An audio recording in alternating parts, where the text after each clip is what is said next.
Mumbai Ahmedabad bullet train ধাঁধার নদীর সেতুর কাজ শেষ হওয়ার সাথে সাথে স্বপ্ন বাস্তবের ইঞ্চি কাছাকাছি।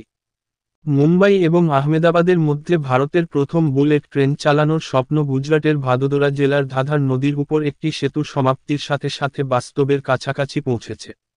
National high speed rail corporation limited NHSRCL শনিবার ঘোষণা করেছে যে 120 মিটার সেতু, 3টি ফুল স্প্যান গার্ডার এবং বেশ কয়েকটি লম্বা পিয়ার সমন্বিত এখন প্রস্তুত।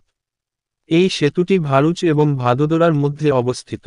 বুলেট ট্রেন করিডোরে 24টি নদী সেতুর মধ্যে 20টি গুজরাটে এবং 4টি মহারাষ্ট্রে। এ পর্যন্ত 7টি নদীর সেতুর কাজ শেষ হয়েছে। এই নদীগুলো হল পার, পুমা, মাইন্ধুল্লা, অম্বিকা, আওরঙ্গা, ভেঙ্গানিয়া ও মহর। বুলেট ট্রেন প্রকল্পের প্রথম ধাপ, সুরাট থেকে বিলিমোরা, 2026 সালের মধ্যে চালু হতে চলেছে।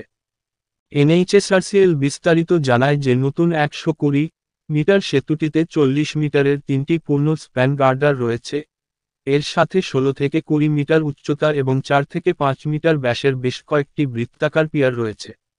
এই সেতুটি ভারুচ এবং ভাদোদরার মধ্যে অবস্থিত।